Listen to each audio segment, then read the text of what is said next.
Hello, friends, and welcome to Good Influence with me, Gaye Kaufman. I hope your 2020 is off to a bangin' start. Did you make any resolutions this year?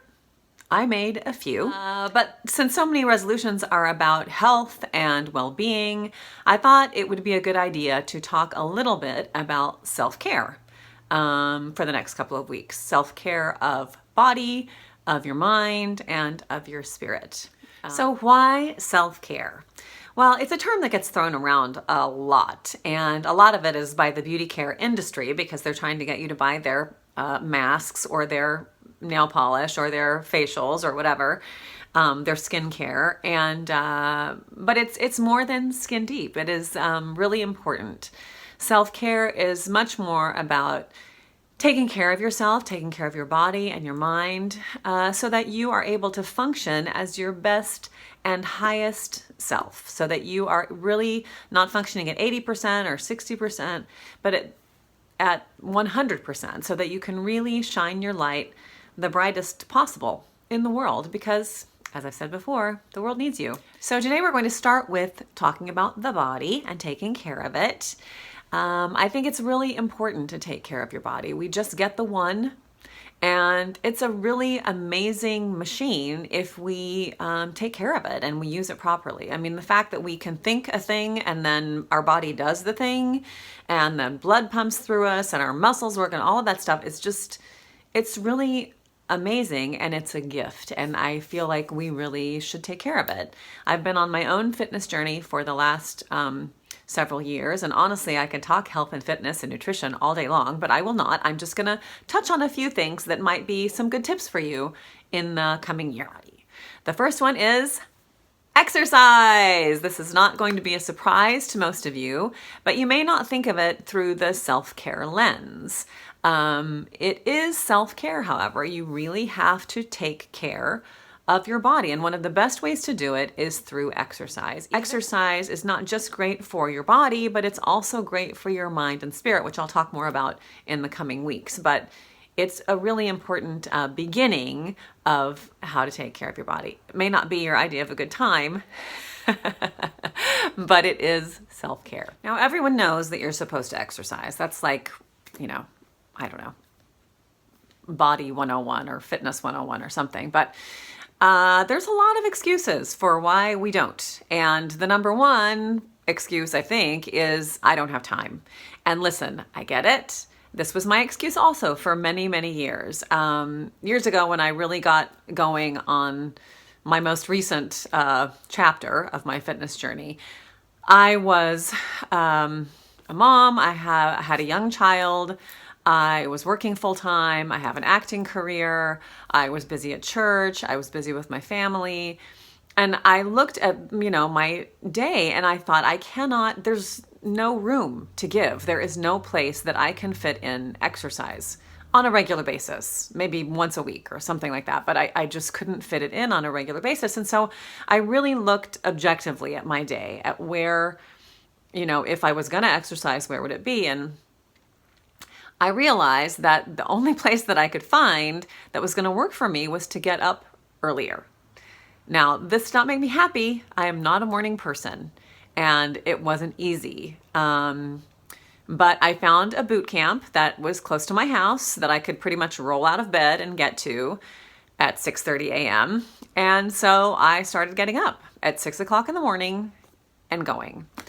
And to say that it has since changed my life is like not exaggerating at all. But those first, I would say, 3 months were not easy. Like I said, I'm not a morning person. It took me a while to get used to it. It took a long time for it to start to feel normal. But I did find the time because it was really important to me. I had gotten to the point where I didn't like the way I looked in pictures anymore. I didn't like the way I felt in my body. I felt uncomfortable. And, I wasn't like grossly overweight, but I just didn't feel good. And I didn't have the energy I wanted to have to play with my kid. And so that stuff was really important to me. And it was more important than sleeping that extra hour. So I started doing it. I mean, we all have the same 24 hours in a day. And if you want to make the time for something, you can. Now, it doesn't have to be boot camp by any means. You have to find out what works for you. Boot camp's not for everybody. Sometimes it's not for anybody, but there's tons of classes around. You might be like a class person, or you might be a loner person who would rather exercise on your own, in which case there are tons of YouTube videos, apps. You can run outside, you can walk outside, you can do the stairs at your office. There's a million things you can do on your own. For classes, there's Orange Theory, there's yoga, there's dance class, there's stuff at your local Y, stuff at your local community center. Like, there's a million ways that you can find something that will fit into your schedule, but you want to find something that's going to work for you and something that you can do long term, because this taking care of your body thing is a lifetime commitment. Now let's talk about food a little bit. One of the things that I think can be really key, and one of the things that's been helpful at my boot camp, is that there's an element of accountability built into it. One of the things that's nice about taking a class is that if you take a regular class every day at the same time, you're going to see the same people. And if someone is missing, you will notice. And at my boot camp, we have a real community. We all know each other. My 6:30 class is like my 6:30 crew. We all, when I was gone over the holidays and when I came back, everyone was like, hey, there's Gaye, she's back again. So it was nice. And it feels good to have a group of people who miss you when you're not there. So there's that level of accountability for exercise. But then we also do MyFitnessPal, where we enter our food every day. At least we're supposed to. I do. And it's a blast, believe me, every single day, entering everything I eat. But it is really important because it keeps me from kidding myself about what I eat. If you're at work and you take a giant handful of nuts from the dispenser, or you grab a donut that someone's brought in, and you have to enter it later, it really makes you think twice about taking it in the first place, because when you see how many calories and how much fat is in that stuff, you're like, maybe it's really not worth it. So accountability is key. So there's plenty of programs out there that have an element of accountability. Weight Watchers is one of the best known ones. Noom, I believe, which is a new program, has it.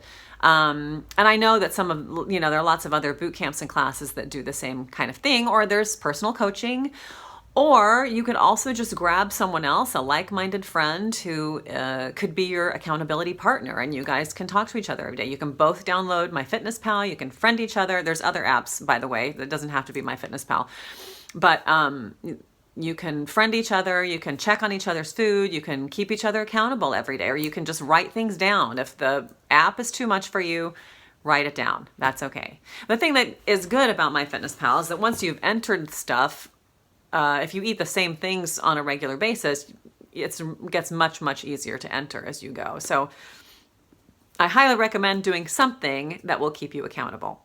And while we're on it, make sure what you're eating is good, natural food, not junk. As close as you can, get a food to its natural state, or the least amount of processing as possible, the better off it's going to be for you, and the more nutrition it will give to your body.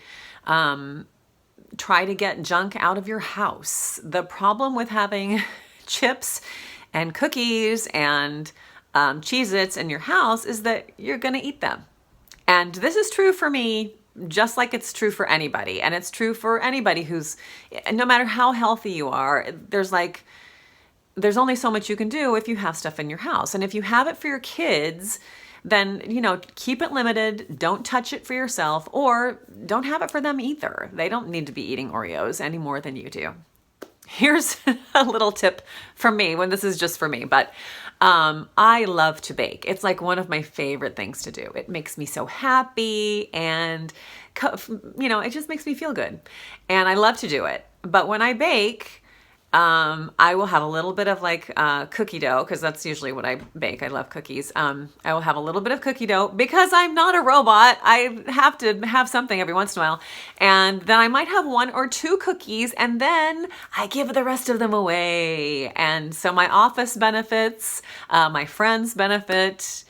And the good news for them is that they'll have 1 or 2, because it's everybody's eating them. If I have them in my house, then we eat them all, which is no bueno. And the last thing I'm going to talk about today is a really important one. It is difficult, and it's hard to wrap your mind around, but it's really important. And that is, stop rewarding yourself with food. I totally get it. I used to be a super emotional eater. I would eat for comfort. I would eat to celebrate. I would, keep ice cream in the house for any time I, felt bad or good, or there was a new show on that I wanted to watch or whatever. I get it, but it's not food's job to make you feel better.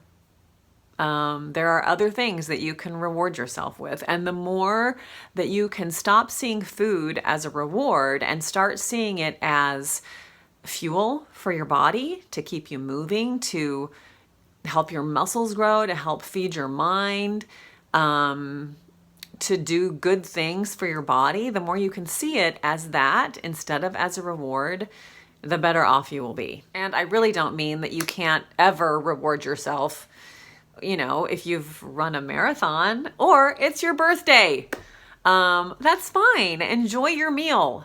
Have a glass of wine or two and have that piece of cake, but you can't be doing it every day. That was always my problem. Is I'd be like, well, just this once. And then just this once would become every day I would have just this once today, or just this once this week, or just this once in this hour of time. It's like it's a slippery slope. So, pick your times when you can reward yourself, but otherwise reward yourself with other things. Reward yourself with a conversation with a friend. Call someone up.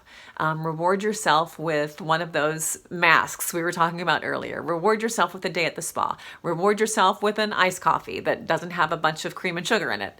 There are other ways to reward yourself. So I encourage you to start finding those and start to see food as what it is, which is nutrition for your body. As I said, I could talk about this all day long, but I will stop there for now. Hopefully there were some things that you found interesting or hadn't thought about in quite the same way. I know most of it is things you've heard before, but hopefully just a fresh perspective might help you to hear it in a different way. Next week, we will be talking about self-care for the mind, and the following week we'll be talking about the spirit, and then it'll kind of be like they all kind of work together, so we'll talk about that a little bit as well. So I hope you have a wonderful week. I hope you are good to yourself.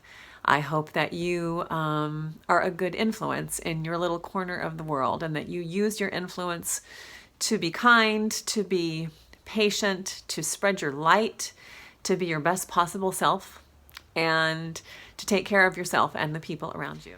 And I will see you next week right here on Good Influence with Gaye Kaufman. That's me.